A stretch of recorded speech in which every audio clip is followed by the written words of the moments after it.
Recording in progress. I'd like to call to order the meeting of the Board of Retirement for Wednesday, June 4th, 2025. Thank you, Chair Robbins. This meeting is being held virtually and in person, so I will do a roll call of the trustees to confirm attendance. Mr. Ozzo, Mr. Harris, Ms. Fessler, Present. Mr. Kehoe, Present. Mr. Rue, Present. Ms. Langton, Present. Ms. Ginsburg, Mr. Oakham, Present. Chair Robbins. Present. Trustees Green and Moore will not be present today. Staff participating in the meeting include Deputy CEO Louis Lugo, Assistant Executive Officers JJ Popowich and Laura Guglielmo, CIO John Grable and Deputy CIO Jude Perez, Chief Counsel Stephen Rice, Senior Staff Counsels Allison Barrett, Frank Boyd, Jason Waller, Jasmine Bath, and Jean Kim, Legislative Affairs Officer Barry Liu, LACERA's Medical Advisor Dr. Glenn Erisman. Staff and managers participating today include Carly Natoya, Annette Cleary, Richard Bendel, Kathy Delino, Chat Aronde, Ricky Contreras, Ted Granger, Cassandra Smith, Louis Gittins, Vincent Lim, Tamara Caldwell, Tatiana Bayer, Zach Meth, and Elsie Gutierrez. Joe Rice from CVIS Talent and Compensation Solutions, and labor negotiator Irma Rodriguez, as well as Ashley Dunning and Alexander Westerfield from Nossaman will also be joining. Trustees, please use the raise your hand Zoom option to be placed in the queue. At this time, we ask all meeting participants to mute their mics until you are ready to speak, and we may now proceed with the agenda. There also is no request for AB 2449. Thank you very much. Item 2, Pledge of Allegiance. Mr. Harris, would you like to do the honors? You would join me in reciting our Pledge of Allegiance. I pledge allegiance to the flag of the United States of America and to the republic for which it stands, one nation, under God, indivisible, with liberty and justice for all. Thank you very much. We'll pass item 3, approval of the minutes. Item 4A, approval of the minutes of the May 7th meeting. I need a motion. I'll second. There's a motion and a second. Without objection. Mr. Ozzo, Aye. Ms. Fessler, Aye. Mr. Kehoe, Aye. Mr. Rue, Yes. Ms. Langton, Ms. Ginsburg, Mr. Oakham, Aye. Chair Robbins.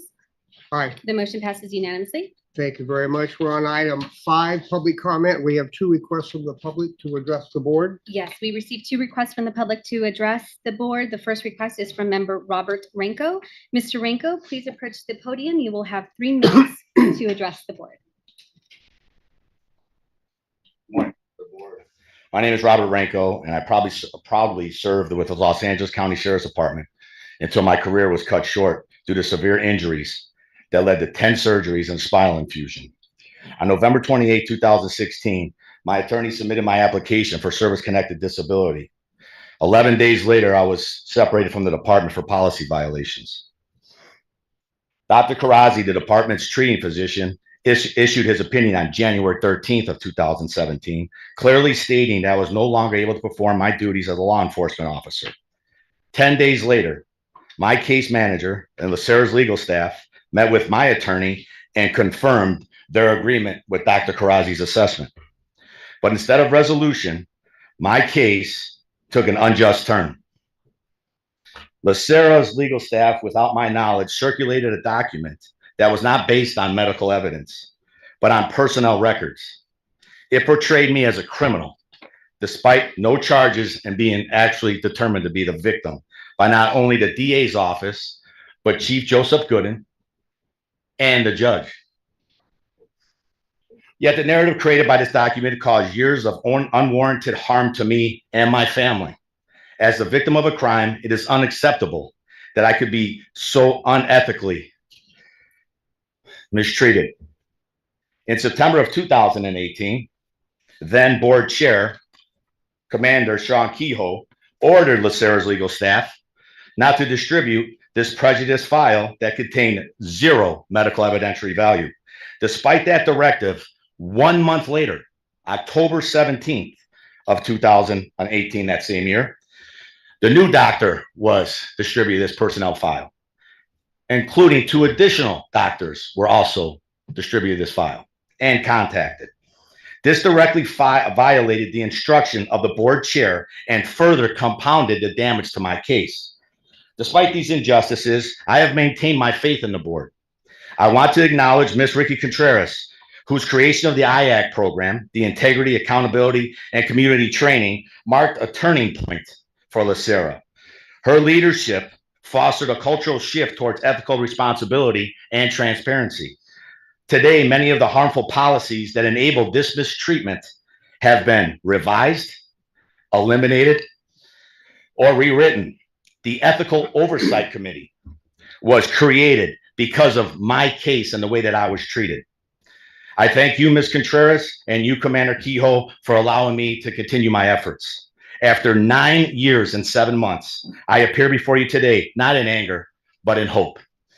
I am here with my daughter, who has stood beside me through it all and remains with me and reminds me of the power of truth, forgiveness, and perseverance.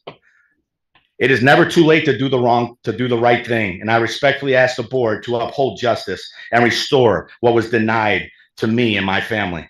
I truly thank you for your time and service to all of us LACERA members. Thank you and have a blessed day. Thank you very much for your comments. Thank you. We did receive a second request for another request from Gustavo Mujaro. Mr. Mujaro, please approach the podium. You will have 3 minutes to address the board. Good morning. I'm a little nervous and I'm trying to go fast, so bear with me. My name is Gustavo Mojaro. I retired from the probation department as a supervising deputy probation officer on 6/30/23. On 12/18/24, I initially sent notice to LACERA member service regarding the signed union contract for pay raises being paid retroactive to 7/1/22. When I alerted LACERA in detail regarding this information, I received a response indicating that it would take action from the probation department. On 1/27/25, I followed up with LACERA and essentially got the message, don't call us, we'll call you. On 2/25/25, I again contacted LACERA for an update on what's going on. And in a nutshell, I just persisted until I got a response. On 3/3/25, I received a response from LACERA indicating an error was made. Because I quote, because the salary adjustments aren't automatically recognized.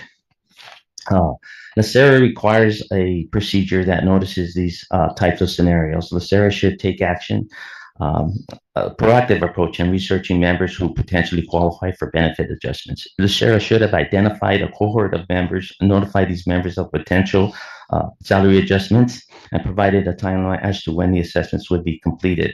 There's an obvious flaw in how these situations are handled. This matter substantially impacts an individual's life.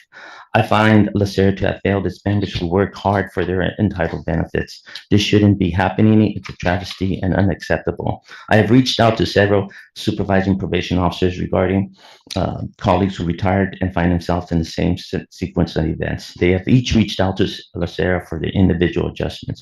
I have also contacted a former retired deputy probation officer who also retired in June of 2023. Their union contract was finalized in June of 2023.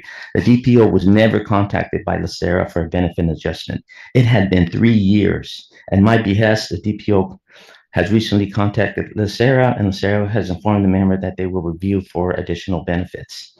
LACERA's mission states to produce, protect, and provide promised benefits to our members. I am a member, and it's apparent that LACERA failed me and other members. LACERA also failed to keep fidelity to its stipulated values it professes. LACERA did not demonstrate accountability, innovation, collaboration, integrity, and transparency. I am ambitious and hope that LACERA will research all retired members of the probation department who qualify for benefit adjustments based on retro pay. I also hope that this notice will bring light to the flaws that exist within LACERA, within how LACERA calculates its members' retirement benefits, not just for members who retire from the probation department, but from all colony departments. There needs to be a process that can accurately identify retired employees whose final contract was finalized after their retirement. Their retro pay can then be factored in to ensure they receive the maximum financial benefit they work hard to receive. Okay, so I got my money, but again, LACERA blame it on human error and the probation department. But that doesn't erase, that the fact that people need to get their money. Again, I contacted my employee, and my employee for 3 years was never going to get anything. She would have went through her whole life without getting her benefits. This really shouldn't be happening. They should have somebody that follows up on all the contracts to make sure that these people get their money. Thank you, please. Thank you very much. I appreciate it. Thank you very much. Can I make a staff request for follow-up on both of those public comments? Just provide background and history and information to the board. I'd appreciate it. Thank you. I think it's just staff direction. Okay, just staff. We're on item 6, executive update 6A, JJ awards. Thank you very much, Chair Robbins, and good morning, trustees. We'll begin with our All-Stars. Usually they're up on the screen, but each month we take a moment to recognize LACERA staff who have been nominated by their fellow staff members for going above and beyond the call of duty to help members or each other. And this month we recognize Rachel Figueroa, Dana Jones, Amanda Agayo, Arthur Atreyan, and in our right chair is Judy Tran, and our web watcher is Winnoa Myers. So thank you very much for all that you do. We appreciate you very much.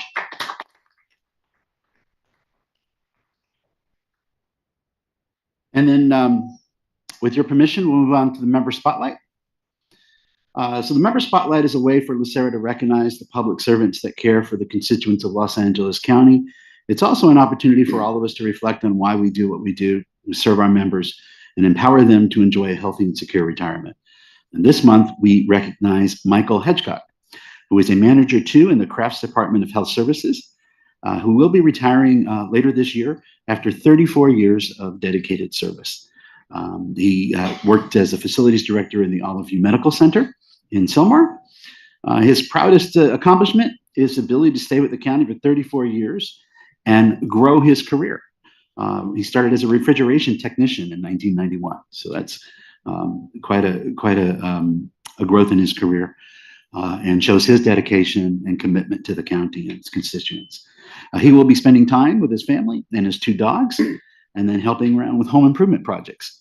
So we thank Mr. Hedgecock very much for his service.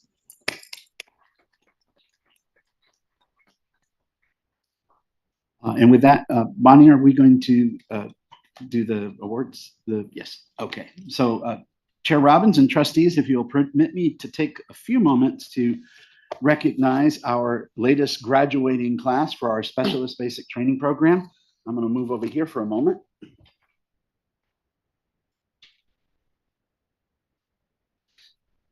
Make sure that's on. Can everybody hear me? Yeah. So, just about every year we have a specialist basic training program. And it is a year-long program that new retirement benefit specialists have to go through before they move on to working in benefits and member services. It's a rigorous program. It consists of, in-classroom lectures, practice, reading, lots of tests and quizzes, production periods. They have expectations for performance and efficiency that they have to meet before they can graduate, and not everybody makes it through the class. So those that graduate are truly prepared. This year, this class, we hired the last 2 or 3 classes as what we call hybrid specialists. But this year, this class will actually be enacting that vision. So what's a hybrid specialist? Typically, what has happened in the past is you graduate the class and you go either to work in member services, generally you start in the call center, or you go work directly in benefits in the core benefits program training unit. The core benefits unit is the unit that, it's the core of what we do. It's, establishing new members, it's doing the purchase contracts, it's doing reciprocity establishment, and then they also handle the retirement process. So that's the core group that does that. This year, though, a couple of years ago, we decided we wanted to create this hybrid program because my goal is always to create a very well-rounded specialist, somebody that can see all sides of the process that our members go through in their experience. And so this group of folks will work part-time in the benefits division and part-time in member services in the call center. It provides them a way to maximize all the training that they've gotten. It'll give them a variety of experience as they go through their career at LACERA. It'll also allow us to see, what the member experience is and what goes on behind the scenes as we work to improve our processes. So things like what Mr. Maharo said today, right? That would be caught much quicker. It truly was an error, and it would be caught much quicker because we would see both sides of what's going on. And so we're really excited about the hybrid program. It's new. It's going to be a trial and error thing as we launch it. But I really want to congratulate this class. They've known that this is coming, and they're getting ready to do that, and they've trained hard for that. And I want to also thank our trainers and that have also gone through, and the support group that's gone through that. So thanks for allowing me to do that preamble before we recognize them. But here we go. I'm going to call their names, and then afterwards, if we can do a quick photo op, that would be great. So we'll start with Caitlin Union.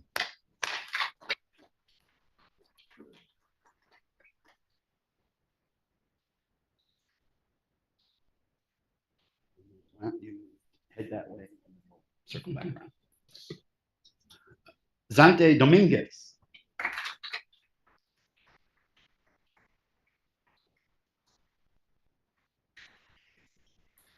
Lucine Hakobayan.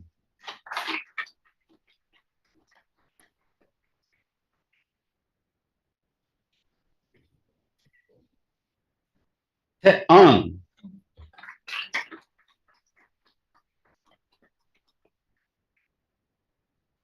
Roxana Perot.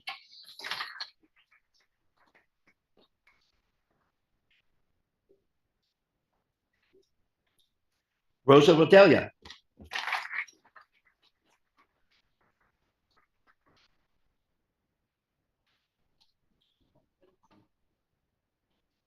Gabrielle Thomas.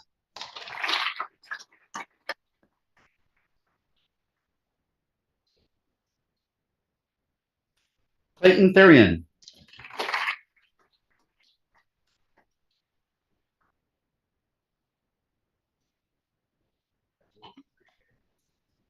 Cassandra Chin.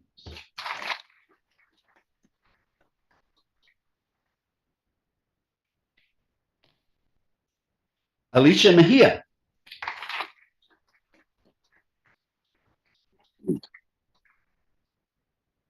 There are two other graduates which could not make it today, and that's Hans Kabatu and April Coting. Yes, congratulations, guys. So thank you, everybody. Thank you to my training team, Dana Jones, Flora Zhu, Fong, and Melissa, and who else have I forgotten anybody because I didn't bring up the names? Mary. Oh gosh, I can't forget Mary. And Jocelyn, thank you very much. I was meant to have all of them here. The training team works incredibly hard to get these folks ready, and I really am truly appreciative of everything that they do. And so can I get a round of applause for them as well? So with that, why don't we meet in the horseshoe, folks? And then trustees, if you don't mind, can we take a photo up?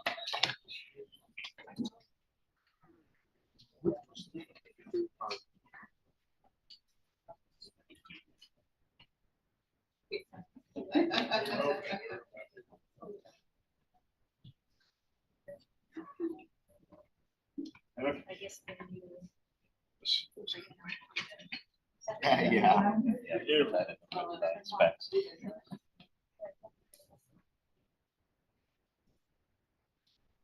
Ready? 1, 2, 3. 1, 2, 3. I like it.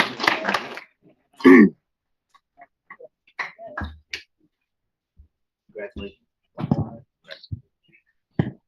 JJ, as I know you know, that is one tough job. That is a challenging job. I commend all of them for stepping up and throwing themselves in the middle of the fire, because our members, whether they're active or retired, can be pretty challenging sometimes to deal with. So I think, I know the whole board feels the same way, so. Thank you, Les. Thank you, everybody. We're now on item 7, disability retirements. Oh, I'm sorry. Almost skipped right past that- you, Louis. I'll keep my comments short here. That's okay. Take all the Feedback time you there. need. Again, congratulations to our trainees. Am I getting feedback? Those mics are a little too loud up there. Okay, I'll use my loud voice. Is this okay? Yeah. Okay. Okay, just a few updates again. Congratulations to our trainees. One of the things, just short story. I know when I first started, and JJ told me about the retirement benefits training program. It's a 12-month program, and I said that's too long. And then you get the surveys from our trainees, and we do those follow-up surveys 6 months after, and they all, 3-4 classes in, have stated that it was well worth it, the training program. So congratulations again to our trainees and our trainers. Appreciate all the work. Election update. As we highlighted in the memo, May 30th, LACERA published newsletter election announcements. June 23rd, candidate filing period ends. The rest of the dates, again, are highlighted in the memo, and we'll continue to provide updates as the election progresses. March Madness report. So a couple of items on the Operations Oversight Committee. There's information reports, one with March Madness trend. Just wanted to highlight a couple of trends over the last 3 years that the member operations group highlighted. We're averaging about nearly 3,300, a little over 3,300 total retirement elections annually. We haven't seen the big surge yet. We had a surge in 2022 as a result of COVID, but we're kind of staying steady around 3,300 to 3,400 retirement elections annually. In March, though, we are seeing an increase just for the month of March, where we see a kind of a 7% annual increase in terms of retirement elections just for that particular month. And then the other trend that we're seeing over the last 12 months is 29% of retirees are filing online. So this concept of making sure that we have services that services offered to those, whether it's paper, whether it's online, whether it's in the office, I think we're seeing that trend in terms of our membership using our different modalities of service. So again, good job to our systems team and making sure, and our member operations group are making sure we have those services available. Vacancy rate stands at 18%. We currently have about 11 classifications in different recruitment stages, 5 of which are in either selection or interview. So we hope in the next month or so, we'll have selections for those 5. And then lastly, just want to update, if you recall, in 2022, we did our economic impact study on LACERA, and specifically the impact our retirees have, not only on the County of Los Angeles, but California as a whole. We're going to be doing our triennial re-up to that economic impact study. Barry Liu is leading the effort. He's got an RFP. The goal is to then have that refreshed study by the end of the calendar year in 2025, this year. So we hope to share that with all of you. It's always a good report, obviously, to share with our stakeholders in Sacramento as well as DC. So we hope to get a lot of those numbers refreshed. And to give you some perspective, the National Institute on Retirement Security, NERS, does the similar economic impact study more broadly with all private and public defined benefit plans. And for 2022, their numbers were the impact, the economic output that public pension systems and private defined benefit plans had was about 1.5 trillion throughout the country, and it supported about 7 million jobs. So certainly want to tell our story as it relates to LACERA and the impact our retirees have with their defined benefit plans. So with that, Chair Robbins, I'll stand for questions. Anyone have any questions for Louis? I don't see any questions, Louis. Thank you very much. We're now on item 7, which is the disability retirement applications on the consent calendar, the first group. I'll need a motion for cases 652E through 680E. Those are sheriff's cases. So moved. Second. Mr. Razzo? Aye. Mr. Rue? Yes. Ms. Langton? Ms. Ginsburg? Mr. Oakham? Aye. Ms. Fessler? Aye. Mr. Kehoe? Aye. Chair Robbins? I'm an aye. The motion passes unanimously. Next group are fire cases, cases 1956B through 65B, those were good years.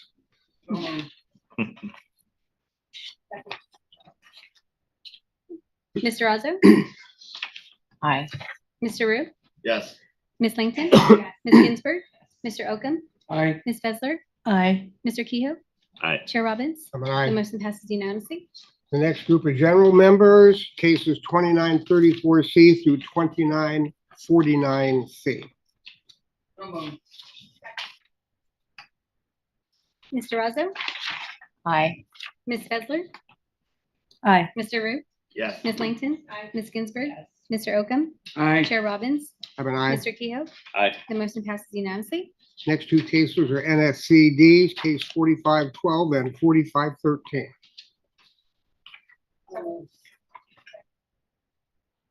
Mr. Razzo, Aye. Ms. Fessler, Mr. Rue, Yes. Ms. Langton, Ms. Ginsburg, Mr. Oakham, Aye. Mr. Kehoe, Aye. Chair Robbins. I'm an aye. The motion passes unanimously. Thanks very much. We're now on to the consent items, 8A, B, and C. I need a motion. I'll move. Mr. Razzo, Aye. Ms. Fessler, Aye. Mr. Rue, Yes. Ms. Langton, Ms. Ginsburg, Mr. Oakham, Aye. Mr. Kehoe, Aye. Chair Robbins. I'm an aye. The motion passes unanimously. Item 9, excluded from consent items. No items. were We have excluded. none. We're now on the non-consent agenda, item 10A, request to ratify labor negotiator. Recommendation from Carly Antoya that the board ratify Irma Rodriguez Moisa to serve as LACERA's chief negotiator for upcoming negotiations with SEIU 721 for 2 MOUs, one for the blue collar group and the other for the supervisory unit as well. I don't think there's any action required on I'll make this. a motion. Yeah, So we there have is, a recommendation. Mhm. We have a motion and a second. Okay, Mr. Razzo, Aye. Ms. Fessler, Aye. Mr. Rue, Yes. Ms. Langton, Ms. Ginsburg, Mr. Oakham, Aye. Mr. Kehoe. Aye. Chair Robbins. All right. The motion passes unanimously. Thank you very much. Item B, ratification of reciprocal disability retirement recommendations submitted by Lou Gittens that the board approve the reciprocal disability retirement for deferred members Phil Sarno and Tracy Walker, who were found to be disabled by their current reciprocal agency for the performance of their duties, and have met the burden. Does anyone want to talk about this? Motion? Second. Motion and a second. Okay, Mr. Razzo, Aye. Ms. Fessler, Aye. Mr. Rue, Yes. Ms. Langton, Ms. Ginsburg, Mr. Oakham, Aye. Mr. Kehoe. Aye. Chair Robbins. I'm an aye. The motion passes unanimously. Thank you, Louis. Hey, we are now gonna, we're gonna do item D, application of Joe Curry for reinstatement to active membership pursuant to Government Code Section 31680.4 and 31680.5.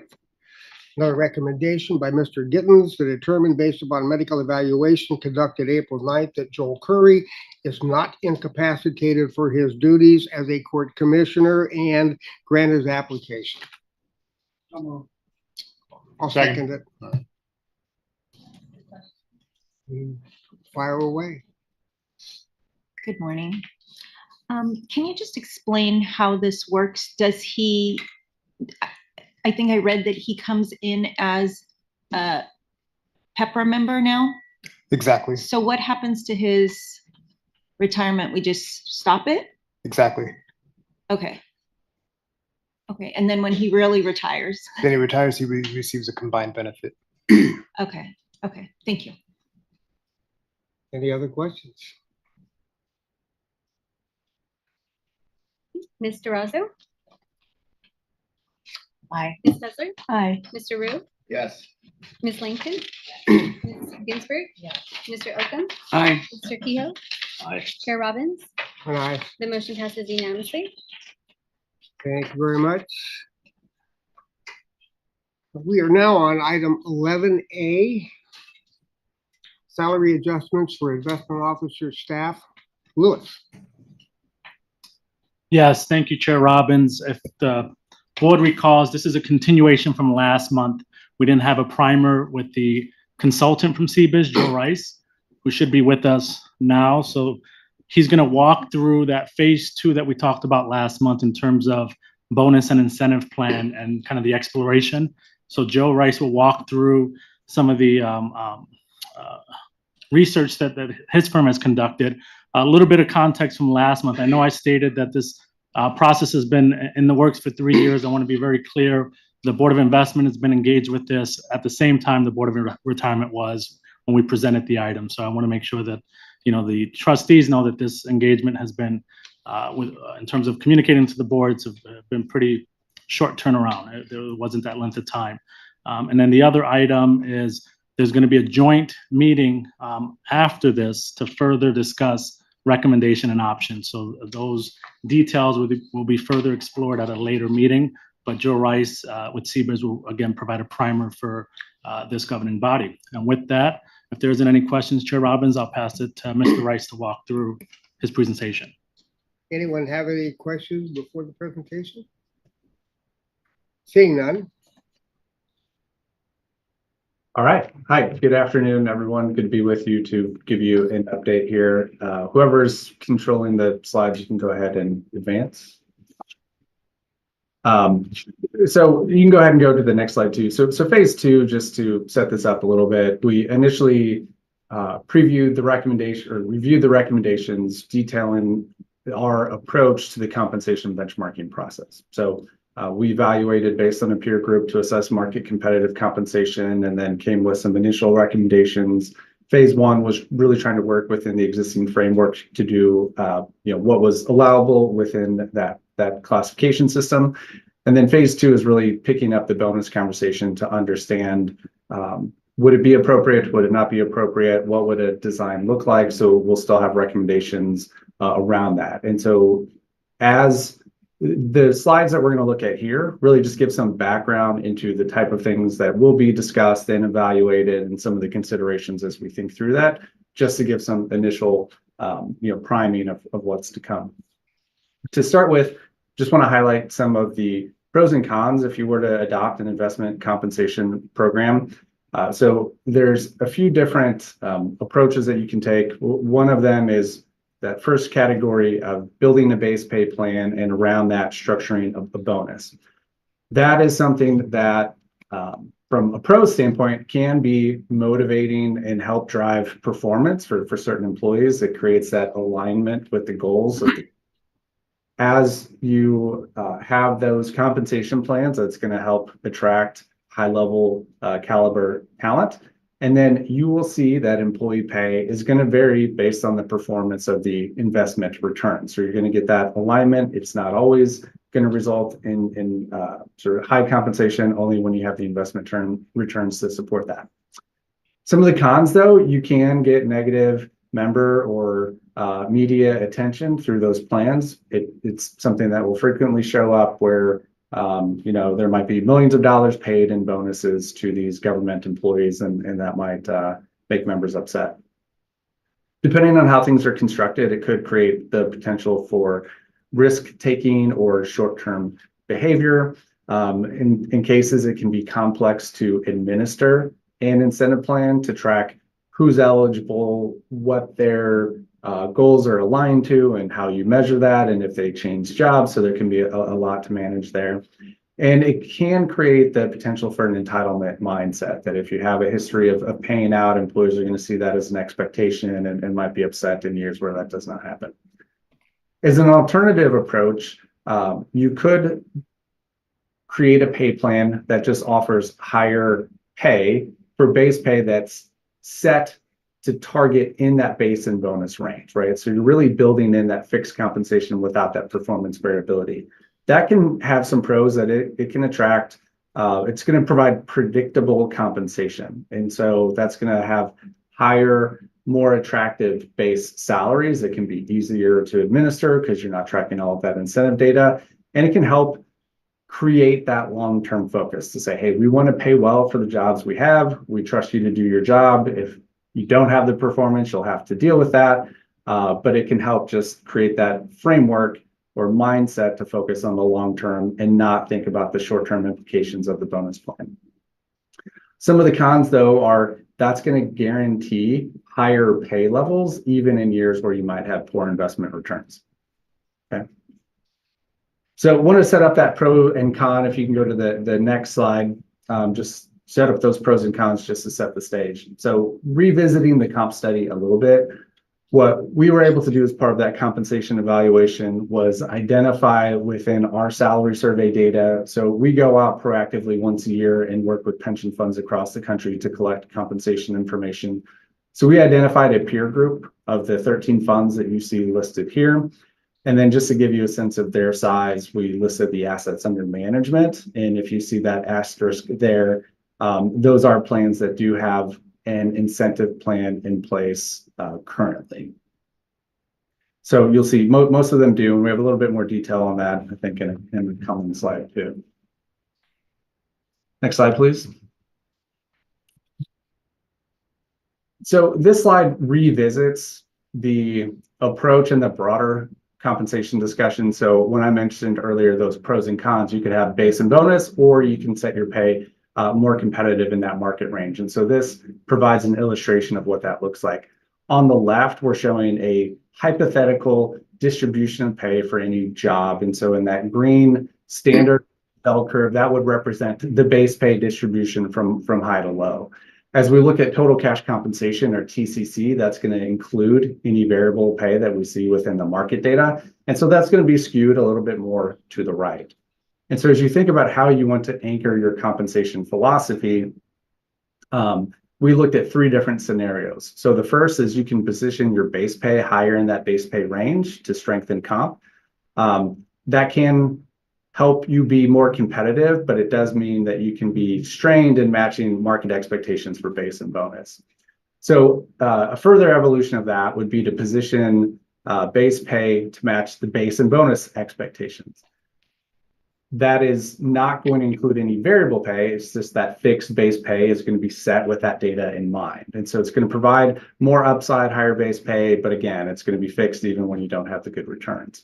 And so the third scenario, and this is really what we'll kick the tires with on the following slides and to come, is really aligning your base pay and structuring a bonus to meet those market expectations. And then, as we said, you're only paying out further in that market range when you have the investment returns to support that. And so we'll set an anchor point within the market to say, we want to create the potential to earn up to 75th percentile total cash compensation as a goal. And it's going to be less than that if you want to earn less than the maximum incentive payout.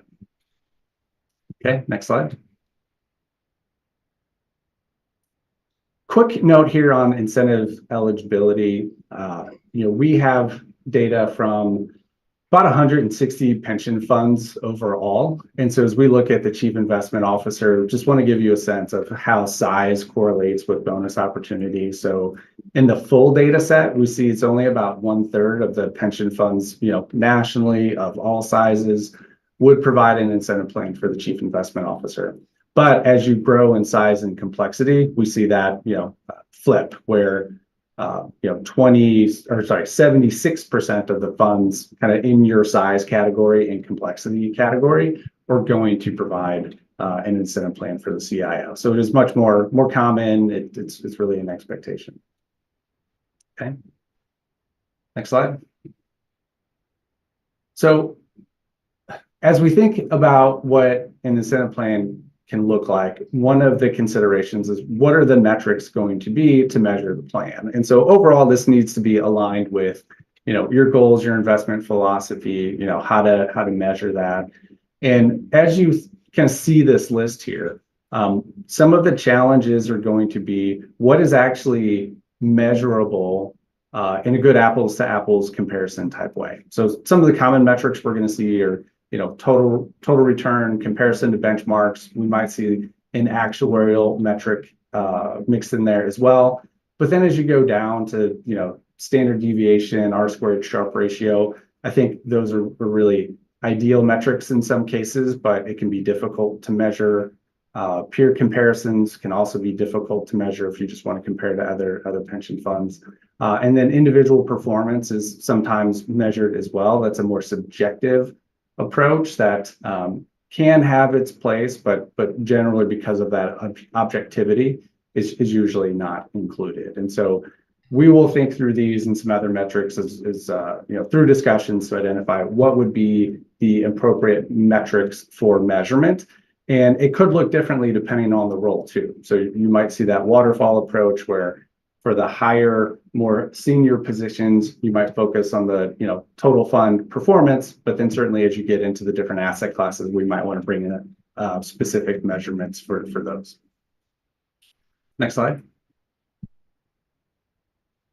Another consideration around the metrics is how you set the time frame for measurement. So it's pretty common within public funds to have a longer term performance period, and it's something that you would grow into as you would adopt a plan. So if you want to have a 5-year measurement, in year 1 it's going to be a 1-year measurement, in year 2 it's going to be a 2-year measurement until you get fully mature. First, 1-year metrics, while it's common outside of pension refunds, it can reflect more of that short-term thinking. And so for that reason, we don't see a lot of 1-year results, or if we do, it's weighted in with longer-term metrics or timeframes as well. We do see a lot of 3 and 5-year, so we have high prevalence there. It's going to align more of that long-term thinking, but doesn't make it such a long time period that it's difficult to measure and being held accountable to things that happened quite a long time ago. Joe, can I ask a question? When you're referring to the 3 and 5 years that you see common, are you talking about peer groups, so public pension plans at our asset under management level, or are you talking about general investment offices? Yeah, so usually it might be compared to your benchmark for that category, right? So if it's an external broad category metric for that asset class, or if it's direct competitors, yeah, then it's trying to track, the performance of that over, whatever time period, 3 or 5 years. I guess you said that you see a lot of 3 and 5 year tracking. When you say that, are you saying with public pension investment plans? Is that what you're referring to? Exactly. Yeah. So it is not in traditional compensation. If you were to look up textbooks, it's going to say that a short-term incentive is anything that is measured and paid within a year, and a long-term incentive is anything kind of over that period. And the incentive plans within pension funds tend to bleed between those two. It is a short-term plan. It's meant to be an annual pay mechanism, but it does tend to have more of that long-term performance measurement. Thank you. Okay. And as I alluded to, well, there's also 10 years. We don't see a lot of that. That can just be difficult to track. And, you want to, the closer that you can reward results for that performance period, the better. And over 10 years, that can be difficult. And you can have weighting between performance timeframes. So we might see half of the performance is going to be measured on the 3-year results, and half is going to be measured on the 1-year results. And it can be decided per metric, right? It's not something that you have to do universally. You might say, we want to take, if you want an actuarial metric, you might say that's more of long-term thinking for the fund, that you want to meet that actuarial benchmark. But you might have something shorter term if you're looking at the overall, return, absolute return. Okay. All right, next slide.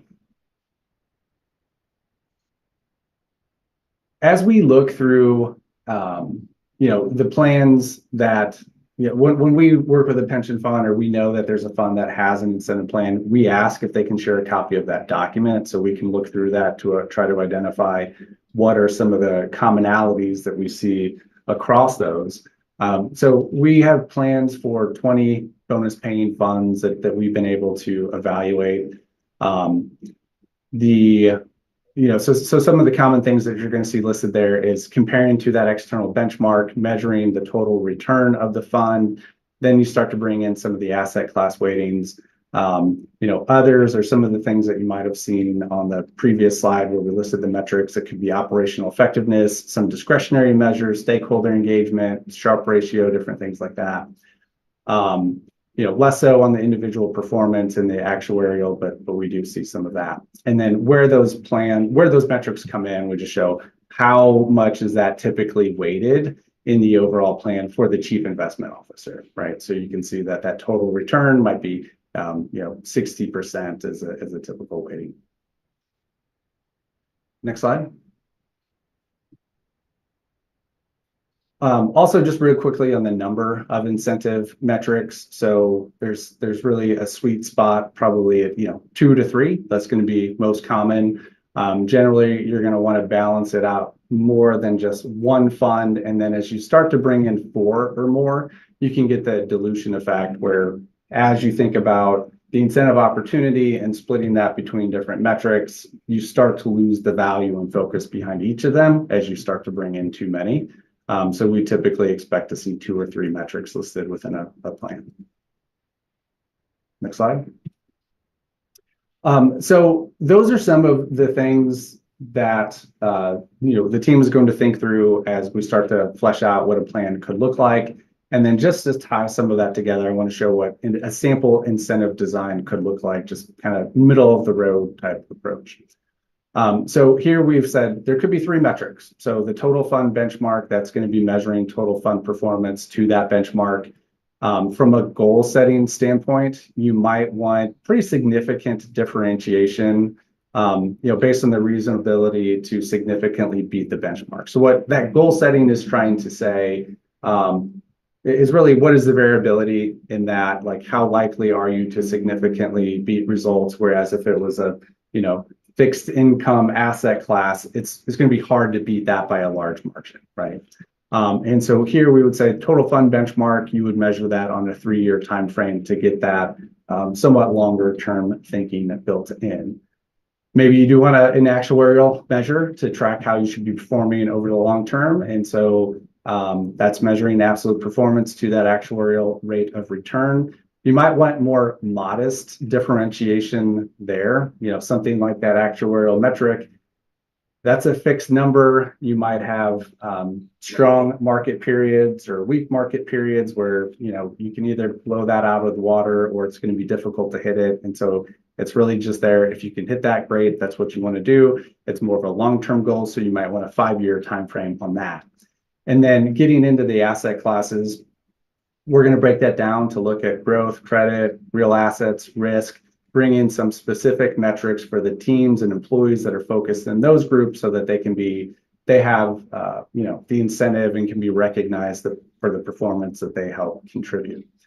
And as we mentioned there, when you think about the goal settings, that's really, again, I didn't explain that too well, but what is the minimum level of performance where you would want to provide a bonus? What is that kind of high end upside where you would want to increase that bonus payout, to maybe double that target amount? For those, again, you might want to look more at a 3-year time frame. Next slide. Quick question. So this is a sample for the CIO, I'm assuming. Yeah, I don't know that we would have asset classes for the CIO, so it might be more of a any employee below that, really.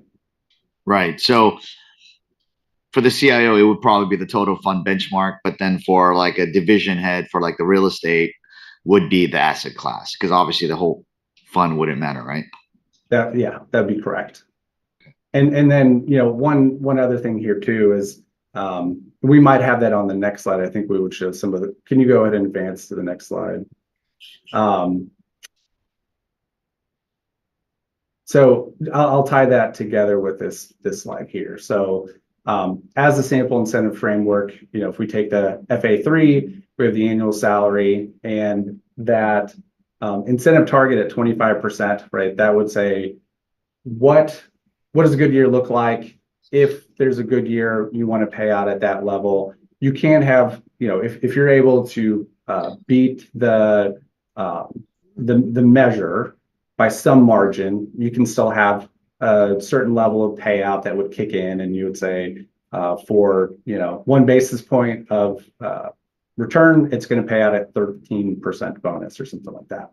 And then if you can hit, 50 basis points above, it's going to double that incentive target number. So that's where that threshold target and maximum would come in. And then we translate what that would look to from dollar values. So to tie it back to the previous question, when we get to the measures on that bottom section, right now we're saying 50-50.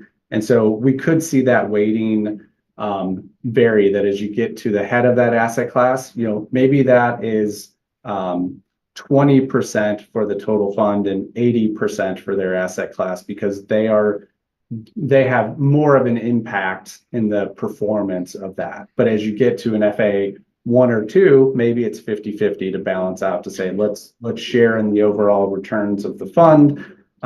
You're being asked to execute and contribute on that asset, but maybe you're not held 80% to that. It could be 50-50, just as a theoretical. So you could see a waterfall approach in how those goals are weighted based on the impact that they have to drive those returns.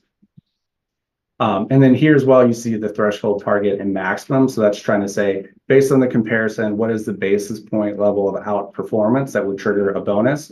So here we would say 0% could result in a 13% payout for that metric. Now, if you're able to just match your benchmark, should that warrant a payout or not, right? So you might want to set that as 1 basis point, 5 basis points, so that there's some level of beat of that comparison before an incentive would kick in.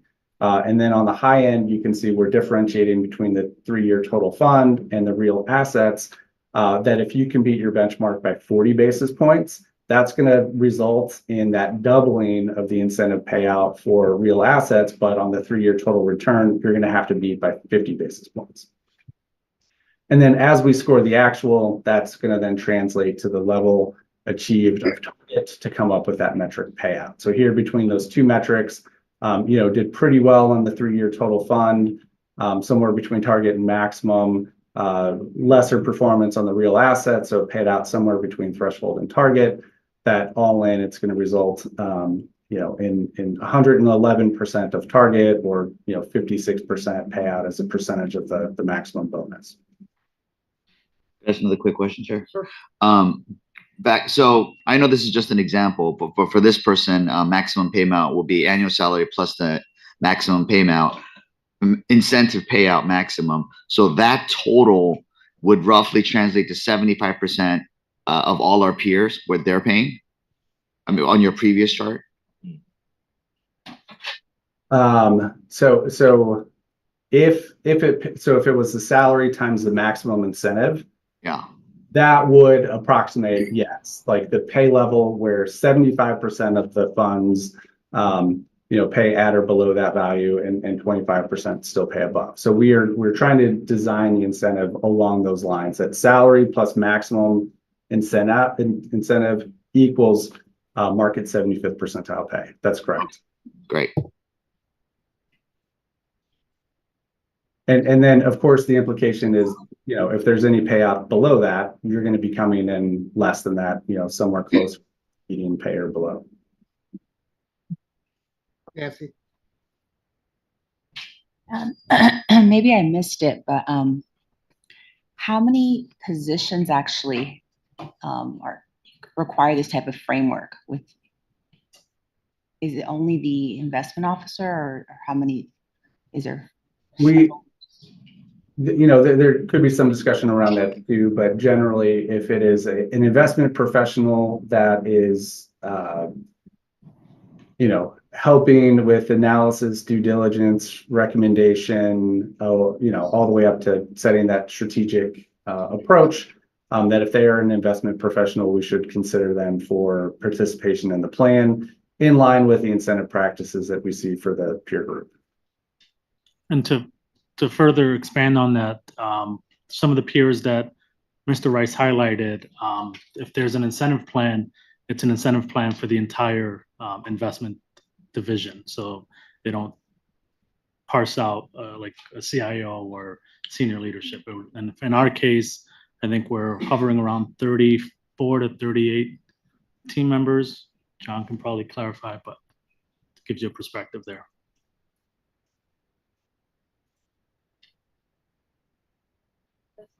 Yeah. Madam- Sorry, was there another question there? Yes, I'm sorry. I have a couple questions. I'm just trying to understand this. These are three, for example, 3-year evaluations or evaluations after 3 years to see how the fund has performed or the investment has performed. Does that mean that these bonuses would not be paid until at least the 3 years? That's a good question. So this is intended to be an annual incentive plan. So this would take place each year. And as you grow into the plan, you know, that first year, you're just going to look at the first year results to measure and pay. The next year, it's going to be an annual incentive based on that salary and bonus target, but the performance measure is going to be for that 2-year period. And get into the third year, then we'd be looking at the 3-year results. So it would be annually, but it's as you assess the performance, it's based on the long-term performance. Okay, so you would apply the same standard then in year 1 that you've set for the 3-year term? I'm a little Yeah. I'm not tracking. I'm sorry. Sure. Each year you would conceivably look at the metrics to determine what is the right parameters with setting expectations for threshold, target, and maximum. And so that could vary from time to time, but you would set it like, let's just assume you're mature and you're 5 years into this plan. There would be goal setting around, okay, as we go into 2026 and we think about the incentive eligibility for the team, we're going to expect to see at target 25 basis points return for the 3-year total fund, maximum at 50 basis points, threshold at 0 or 5 or whatever. So you would set those goals for annually for each assessment period. Okay, and then these are questions I think more for our staff. This money would not be eligible toward somebody's earnings for retirement purposes, correct? It all depends on the individual. So if you're a Pepper member, correct. Right. They're the non-pensionable. If you're non-Pepper member, legacy, then they are pensionable. They are pensionable. I asked because at one point the county had a bonus program, if you will, for, I think was when they first started their MAP manager appraisal program. And those bonuses were not eligible. I don't know how or why. I just remember that was the rule. Those bonuses were not eligible for consideration in somebody's retirement earnings. So I'm curious as to how that happened there, and this would be a different outcome here. But kind of overarching all of this, we're in litigation right now with the county about salary setting for people in this general group of classifications, correct? Correct. Just in general. Right. Just in the general, yeah. Does this potential plan or program, how does it dovetail with the legal dispute? And even if we were to prevail in that legal dispute, how does this fit into LACERA's authority to implement a program like this? That's a good question, Trustee Fessler. I don't want to kind of obviously comment on the pending litigation, but I think LACERA needs to do business in parallel to the litigation. So this is our just diligence in terms of evaluating bonus and incentive comp. And so I think this works in parallel. I think it really doesn't align with our current litigation. Louis, that only affects new hires, is that correct? The litigation that we're talking about, not present hires. No, the litigation, and again, I probably have our chief counsel come up, but the litigation really looks at your authority as it relates to setting classification and compensation. throughout the organization. Right. I think this particular study and exploration just has to do with what's in the market. Are we best in class as it relates to our investment compensation, and really having that as a separate conversation. And I think we need to continue to move forward on this study and not align it to the pending litigation. So we're doing this as an exercise to determine what might be the best approach for LACERA, and depending on other outside factors, including what the boards would decide, we may or may not implement this. Exactly. Okay, thank you. Can I also comment that regardless of the salary compensation for legacy employees, our actuarial studies will capture that salary and make sure that we are collecting enough benefits in order to pay those benefits. So although there's always the concern from the public on a high pension, our plan is designed in order to properly collect and compensate and make sure that we are solvent. So I think it's important to highlight that in the long run, it's going to be a non-issue because of PEPRA, but even in the short term, we're properly capturing, compensating for the plan.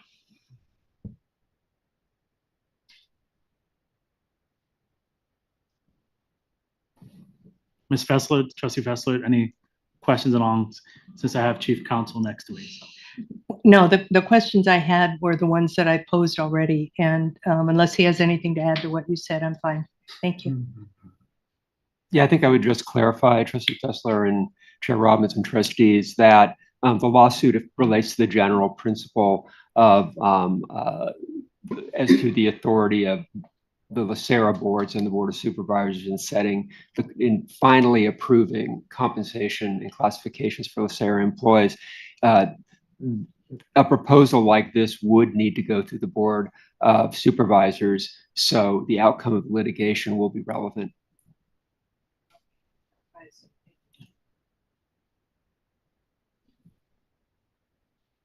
Okay. Right, I'll jump back in and cover next steps. So from here, the project team will evaluate some of the incentive considerations that you saw on the previous slide. So it's going to be things like, what metrics would be appropriate? How do we set the performance expectations? What is the measurement performance period? And then the weighting between those goals based on position. Also looking then at what is the appropriate base pay bonus mix based on the market data. Depending on what's rolling out, then to navigate civil service opt-in, opt-out. Some employees might be eager to jump into the incentive plan, some might choose not to. And then there could be a conversion process as we look at individuals where, if base pay is currently high and now we're adding an incentive plan, should there be some rebalancing of compensation to get that right size within the plan? So there'll be some evaluation of those considerations, as well as alternative considerations in lieu of the incentive plan. And so if it's a base pay only plan, can we formalize a philosophical approach to align pay higher in that market range, knowing that there is considerable investment opportunity that you wouldn't be competitive with. And then, recommendations will be presented and discussed at future meetings with the boards as those plans come together. I think that was the last slide. So any other questions for me? Are there any more questions? Mr. Harris.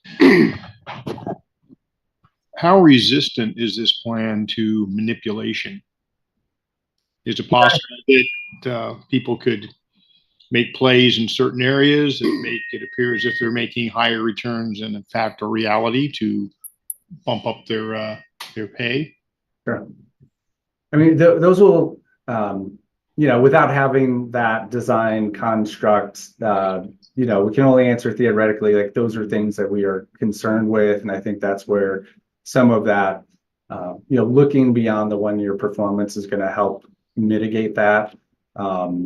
that these are decisions that need to be made based on the long-term health of the fund, not trying to juice things based on short-term goals. So it is a concern, but those will poke us on when there's a construct. And Trustee Harris, when we have a joint meeting and get in and delve deeper into the recommendations and options, I know some of the funds highlighted have independent audits. So there's internal controls and also checks and balances that other systems have put into play, in terms of bonus and incentive, because there is obviously concerns about that.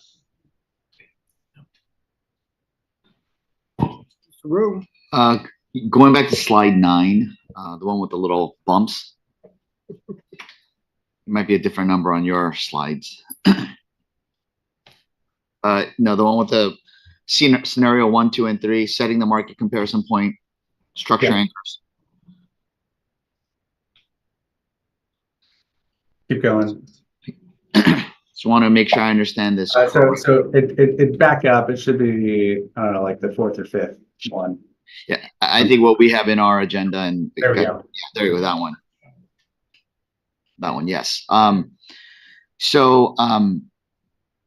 Scenario 3 has an overall higher pay. The more you go right, I'm assuming it's a higher pay. It's potentially. Scenario 3 would probably offer the highest opportunity for pay, but in that scenario, it's going to be strongly correlated to the results of the fund, right? So you're getting the return on investment that if you're paying out further into that market range, it is because the team has,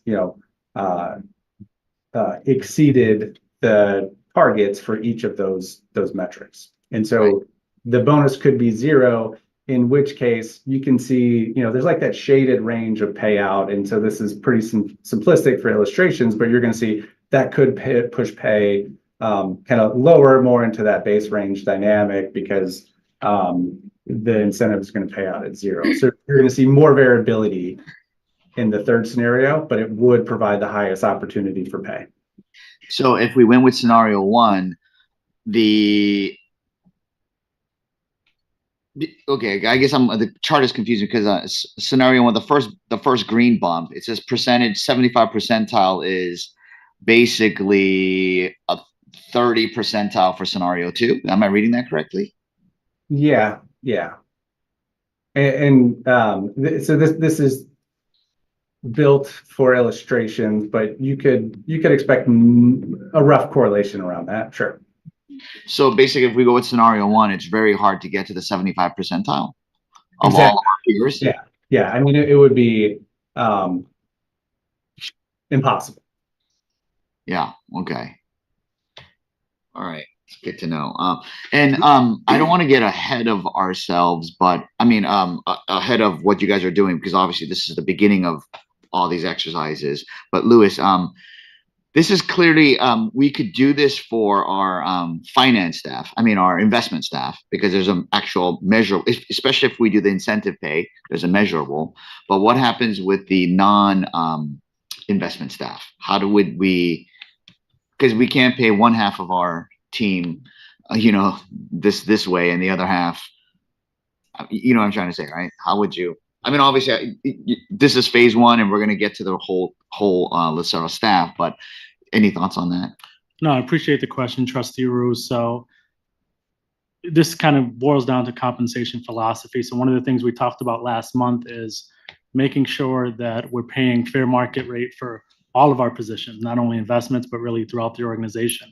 And part of that process that we have in place is doing classification studies. So before, the joint boards have had several classification studies over the last several years, and then our commitment needs to be to make sure that we have a good cadence around classification studies for all of our classifications, whether it's within our benefits arena, within our legal, within our accounting and finance. It's, as some of you know, being public servants, bonus doesn't tend to be a part of compensation in the public sector. I think even within pension funds, it has been kind of an investment presence Joe Rice can probably speak to what he sees overall. But I think that's something that we need to just look at LACERA in terms of our approach is making sure that we're paying fair market value for all of our positions.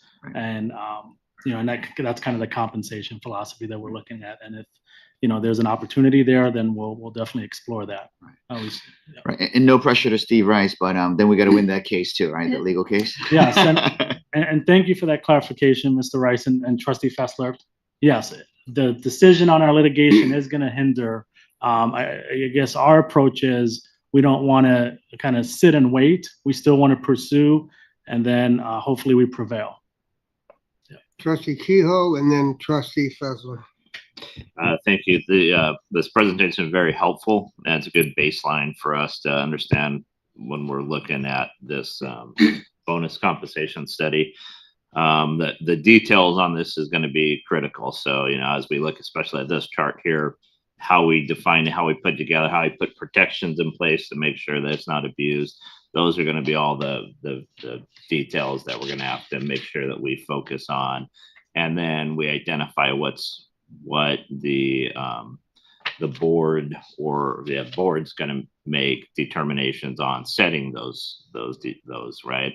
And we're going to have to define in a way that most likely gives the authority to the BOI to be able to set those things. So a lot of details that have to be worked out and put together on this.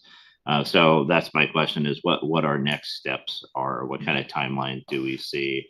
And I appreciate assuming we're going to win this case because I think that's how we should be planning everything going forward. Mm-hmm. Yeah, Trustee Kehoe. So the timeline, we have a joint organizational governance committee meeting in November.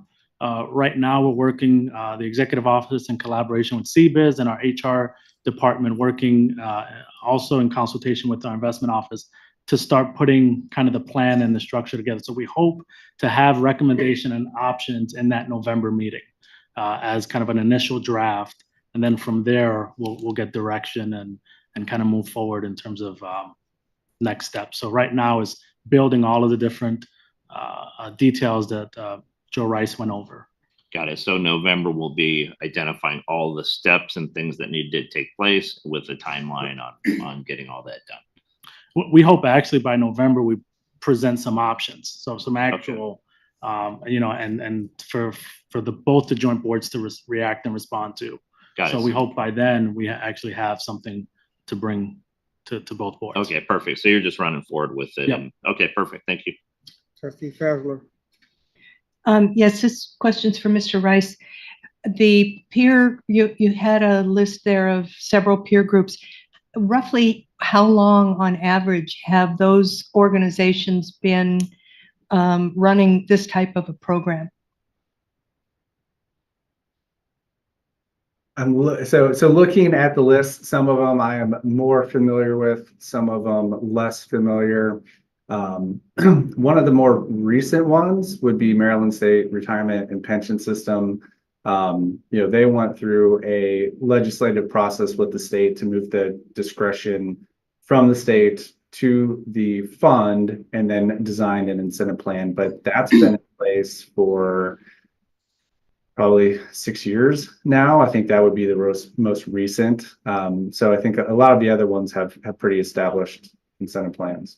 Okay, great. Thank you very much. Thank you.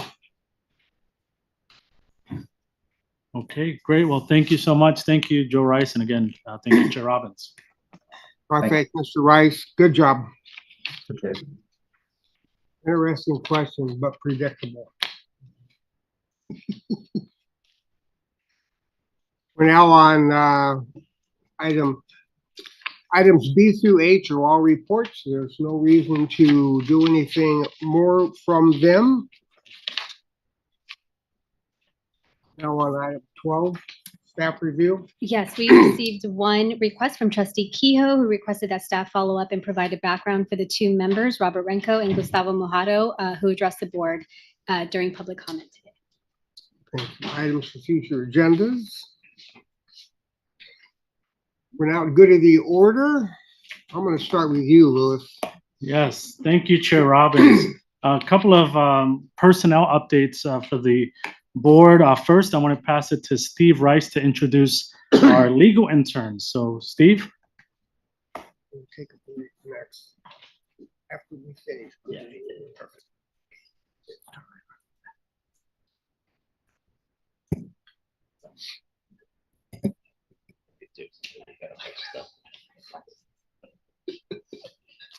Chair Robinson, trustees, 3 years ago, the legal division restarted its internship program. The program has been working out very well. We've stayed in touch with our interns after they've left. We have an investment in their success, and we've been able to assist them in various ways. We've also discussed with them the possibility of returning to LACERA. That hasn't happened yet, but that's a goal of the program to help start staffing the legal division at the junior level.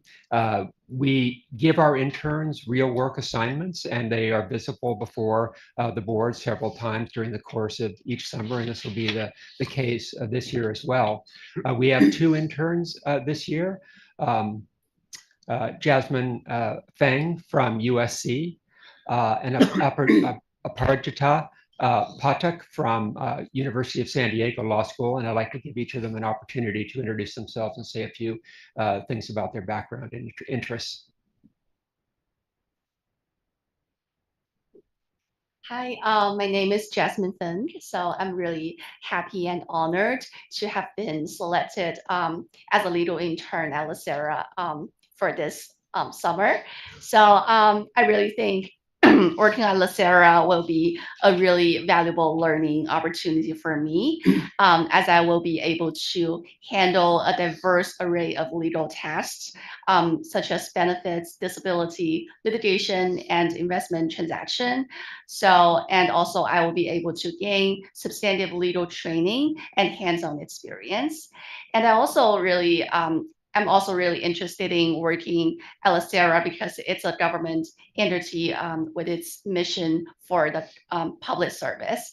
So again, thank you, Steve, for introducing me to the board, and I really look forward to my journey at LACERA. Thank you.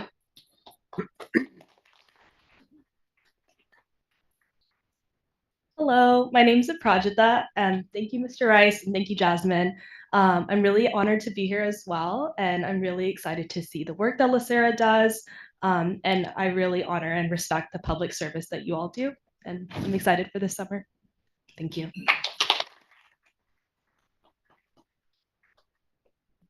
Thank you. Great, thank you, Steve Rice, and again, welcome to both our new interns. And lastly, Mr. Chair, can I make a quick comment? Sure. Well, congratulations to the new intern. Just wanted to point out, I forgot how important internships are and how what do you call it? Prestigious it is to intern here at LACERA. So I want to really encourage. I'm glad that the legal internship is reinstated, but if all the other divisions could think about having an internship program as well, because I know a lot of folks want to come intern here. And again, since summer's rolling around, helping a lot of family, friends who are trying to get internships as well, it is, wow, hard. So not just the finance division, but every other division, because when it comes to pensions, it's not just about the investment portion, but it's about a lot of the work that we do here at BOR. So if all the other divisions could think about starting an internship program or adding another intern, I think the students will greatly appreciate that. Thank you. Appreciate the comments, Trustee Rue, and we definitely, I think at a later date, Carly Natoya and Laura will provide an update throughout the organization. We have other interns that will be onboarded, hopefully in the next month or so. The other item I wanted to mention is it's always a pleasure not only to onboard new team members, but more specifically to have promotions internally at LACERA. Shows growth, it shows opportunity. A lot of the folks behind me today have had a progressive career at LACERA and started off, in quote unquote the front lines. So this is one of those. So if you would join me in congratulating Bonnie Nolly on her promotion to the role of specialist. The role of special assistant within the executive office, effective with June 15th. In her new role, Bonnie will be instrumental in supporting LACERA's executive team by collaborating with various divisions to coordinate and oversee major projects and assignments. Bonnie will also play a pivotal role in conducting research, performing data analysis, and monitoring enterprise-wide projects to provide visible insights to not only the executive office, but also the board. So with that, I want to congratulate Bonnie on her new role, and certainly welcome her to the impact that she's going to have throughout the organization. So Bonnie, congratulations.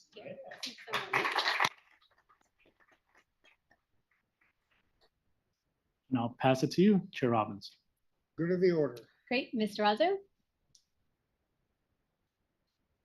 Thank you for all the reports, and I think Father's Day is coming up, so happy Father's Day to all the dads. We appreciate dads for sure. So that's it. Thank you, Mr. Harris. I'd just like to thank everyone for all the reports. A lot of good information today. I echo your comments, Saru, on the internship. They are really, really important, and it's really great to see that we have interns here. If we can expand that even more, that would be really, really wonderful. And want to congratulate Ms. Nolly on her elevation and promotion. Well deserved. We will miss you, but I guess we won't miss you too much. Right. So that's always good. That's it. Ms. Fedler? I second and third what folks have said about the reports, and I also appreciate the foresight that the executive office and the staff exercise about studying things and looking for ways to make LACERA more effective and more efficient. And even when the ability to pull it off may or may not be solidified at the moment, the opportunity to look forward and consider options is also really valuable. And I want to welcome the two legal interns. I have a kind of a special place in my heart for the two of you. Many decades ago, not even years ago, I was a summer law clerk for the county counsel's office between my second and third year of law school. And I spent 34 years there once I graduated from law school. So we didn't call it an internship, but in reality, that's what it was. And it turned into a lifetime career for me. So I'm hoping that you two will have a similar success and really come to appreciate the benefits and the rewards of a public service career in law. Welcome. Thank you, Mr. Keogh. Ditto all the comments. Mr. Rear? Spoke too much today. Ms. Langton? Thank you. First, I want to congratulate Bonnie also. That's amazing. Want to welcome Linda to both boards. That's going to be fun. Wanted to congratulate all our graduates from the Basic Specialist Training Program. That year-long program sounds amazing. I wish I could do it. Learn a little. And to the interns, just like Trustee Fessler said, I too was an intern when I was in law school, or at the end of law school, and I interned for the DA's office. I didn't get an offer, even though I wanted one, but I got lucky and got picked up by the county counsel's office too. So it all worked out. Interns, please don't hesitate to ask questions. Feel free to reach out to trustees. Like, your voices are fresh. You're learning this stuff new. Your ideas matter. And we want to make sure that you get a full education while you're here. So please, don't hesitate. And good luck. Ms. Ginsburg? And Mr. Oakham? Bonnie, it's great to see you have this opportunity. I'm not going to repeat everything because I can't remember what you said you're going to do, but I'm glad you're doing it, not me. And Linda, you know, it's nice seeing a face that we know come over here that'll take care of us. And we know we can always go to Bonnie if we've got permission. I'd like to say one thing I think that's important. And first time I had lunch with Lewis, I was very impressed on what he was doing. But we've got to be really impressed for him to step into Santos's position and accomplishing what you're accomplishing here at LACERA until he gets back, and hopefully he does get back. The other thing I'd like to say, would you please talk to your coach at SC and make sure he plays Notre Dame and they don't start, stop that great traditions. Traditions are something we're losing, but we can't lose that tradition. And congratulations, I know San Diego, and that's a great law school. So thank you guys for helping us out. And Chair Robbins. I just regurgitate or reiterate or agree with everything that's been said. And just a quick kind of a notice, but we do have a joint board meeting next week, and that joint board meeting is for the purpose of discussing Mr. Kryman and Mr. Lewis in particular. So for those of you that don't know that, that's what it's going to be about. And with that, let's take a 15-minute break. We'll come back in closed session.